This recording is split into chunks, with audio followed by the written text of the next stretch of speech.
അപ്പോൾ ഇന്നത്തെ വീഡിയോ വന്നിട്ട് ഞാനൊരു ഹെയർ ട്രീറ്റ്മെൻറ്റിന് ട്രിവാൻഡ്രത്ത് പോയിട്ടുണ്ടായിരുന്നു. സെഫോറ എന്ന് പറയുന്ന ഒരു സ്ഥലത്താണ് പോയത്. ഞാൻ അവരുടെ ലിങ്കൊക്കെ ഞാൻ താഴെ കൊടുത്തേക്കാം, ഡിസ്ക്രിപ്ഷൻ ബോക്സിൽ കൊടുത്തേക്കാം.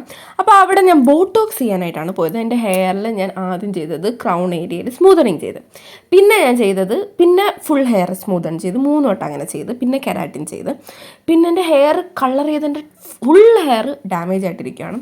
ഡാമേജ് എന്ന് വെച്ചാൽ നിങ്ങൾ കണ്ട പറ്റ അമ്മ സഹിക്കില്ല, ആ മാതിരി ഭയങ്കര ഡ്രൈ ആയിട്ടിരിക്കുകയാണ്. അപ്പോൾ ഞാൻ ബോട്ടോക്സ് ചെയ്യാനും അങ്ങനെ പോയി. ആദ്യമേ അവർ ഹെയറൊക്കെ വാഷ് ചെയ്ത് തന്നിട്ട് ഹെയർ ഡ്രൈ ചെയ്തിട്ട് ക്രീം തേച്ച് ഒരു 45 മിനിറ്റ്സ് നിന്നതിന് ശേഷമാണ് പിന്നെന്താ ചെയ്തത്, പിന്നെ ഹെയർ വാഷ് ചെയ്തിട്ട് പിന്നെ ഹെയർ വാഷ് ചെയ്തില്ല, ക്രീം തേച്ചിട്ട് ഹെയർ ഡ്രൈ ചെയ്ത് മറ്റേ അയൺ മെഷീൻ കൊണ്ട് അയൺ ചെയ്തിട്ട് ഹെയർ വാഷ് ചെയ്ത് ഡ്രൈ ചെയ്തു. ഇത്രയേ ഉള്ളായിരുന്നു സംഭവം. ഇപ്പം എൻ്റെ ഹെയർ ഇപ്പം ഞാൻ ചെയ്തിട്ട് 3 ദിവസമായി. ഇന്ന് ഹെയർ വാഷിൻ്റെ ഇടയാണ്. അടിപൊളിയായി, എൻ്റെ ഹെയർ കിഡിലായി, ഭയങ്കര മാനേജബിളായി. എൻ്റെ ഹെയർ ഫുൾ പോയി, അതായത് ഇതിൽ ചെയ്ത സമയത്ത് ഫുള്ള് ഡാമേജ്ഡ് ആയിട്ടുള്ള ഹെയർ അത് ഞാൻ അവസാനം കാണിക്കുന്നുണ്ട്. ഫുള്ള് താഴെ കൊഴിഞ്ഞ് കിടക്കുന്നുണ്ട്. ഞാൻ നല്ല രീതിയിൽ കെയർ ചെയ്യുന്നതാണ്. പക്ഷേ എനിക്ക് പറ്റിപ്പോയത്, എനിക്ക് ഹെയർ കളർ ചെയ്തവർക്ക് റിലേറ്റ് ചെയ്യാൻ പറ്റും. ഹെയർ വൺസ് നമ്മൾ കളർ ചെയ്ത് കഴിഞ്ഞാൽ പിന്നെ നമുക്ക് ഹെയർ കളർ ചെയ്യാത്ത മുടി നമുക്ക് എന്തോ കോൺഫിഡൻസ് ഇല്ലാത്ത പോലെയാണ്.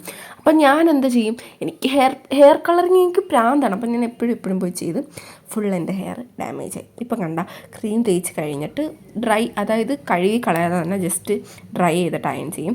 പിന്നെ എനിക്ക് ഹെയറിന് അത്യാവശ്യം നീളം ഉണ്ടായതുകൊണ്ട് ആ ചേട്ടൻ നല്ല പണിയെടുത്ത് പിന്നെ എനിക്ക് ഇഷ്ടംപോലെ ബേബി ഹെയർസൊക്കെ ഉണ്ടായിരുന്നു. പക്ഷേ ഇത് ചെയ്ത് കഴിഞ്ഞപ്പോൾ എൻ്റെ ഹെയർ കംപ്ലീറ്റ്ലി മാറി. എൻ്റെ ഹെയർ എന്ന് പറയുന്നത് ഭയങ്കര കേളി ഹെയറാണ്. അപ്പോൾ എനിക്ക് ഈ സ്ട്രെയിറ്റ് ഹെയറിൻ്റെ ലുക്കാണ് എനിക്ക് പേഴ്സണലി ചേരുന്നതായിട്ട് എനിക്ക് തോന്നിയത്.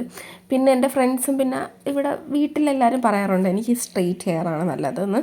പക്ഷേ ഇതാണ് എൻ്റെ ഹെയറിൻ്റെ അവസ്ഥ. ഇത്രയും മുടി എൻ്റെ പോയി. എന്നാലും കുഴപ്പമില്ല, ഇനി ഞാൻ അടിപൊളിയാക്കും. ഞാൻ ഫ്രണ്ടിൽ ഫ്രിഞ്ചസൊക്കെ കട്ട് ചെയ്ത്. അപ്പം ഒരു കുഞ്ഞു വ്ളോഗായിരുന്നു. നിങ്ങൾക്ക് എല്ലാവർക്കും ഇഷ്ടപ്പെട്ടെങ്കിൽ എന്തായാലും ചാനൽ സബ്സ്ക്രൈബ് ചെയ്തിട്ടാണ്. പിന്നെ എല്ലാവരും കമൻറ്റ് ചെയ്യുക കേട്ടോ. കമൻറ്റ് ചെയ്യുന്നത് എനിക്ക് നിങ്ങളുടെ കമൻറ്റ്സൊക്കെ ഭയങ്കര ഇഷ്ടമാണ്. അപ്പോൾ എല്ലാവരും കമൻറ്റ് ചെയ്യുക. ഞാൻ ഈ പാർലറിൻ്റെ ഡീറ്റെയിൽസും കാര്യങ്ങളൊക്കെ ഞാൻ ഡിസ്ക്രിപ്ഷൻ ബോക്സിൽ കൊടുത്തേക്കാം. പിന്നെ എൻ്റെ ഇൻസ്റ്റാഗ്രാം ID ഉണ്ട്, അതും അതിനകത്ത് കൂടെ ഒന്ന് ഫോളോ ചെയ്യുക. അതും ഞാൻ ഡിസ്ക്രിപ്ഷൻ ബോക്സിൽ കൊടുത്തേക്കാം. എനിക്ക് എൻ്റെ ഹെയർ ഭയങ്കരമായിട്ട് ഇഷ്ടപ്പെട്ട കേസ്, അടിപൊളിയാണ്. പിന്നെ ഇതിപ്പോൾ ഈ ചപ്പി കിടക്കുന്ന മുടി ഒരു ഹെയർ വാഷ് കഴിയുമ്പോൾ നല്ല ബൗൺസി ആയിട്ട് കിടക്കും. അപ്പം അത്രയേ ഉള്ളൂ ഇന്നത്തെ വീഡിയോ. നിങ്ങൾക്ക് എല്ലാവർക്കും ഇഷ്ടപ്പെട്ടെന്ന് വിചാരിക്കുന്നു. അപ്പോൾ അത്രയേ ഉള്ളൂ. ശരി, ബൈ.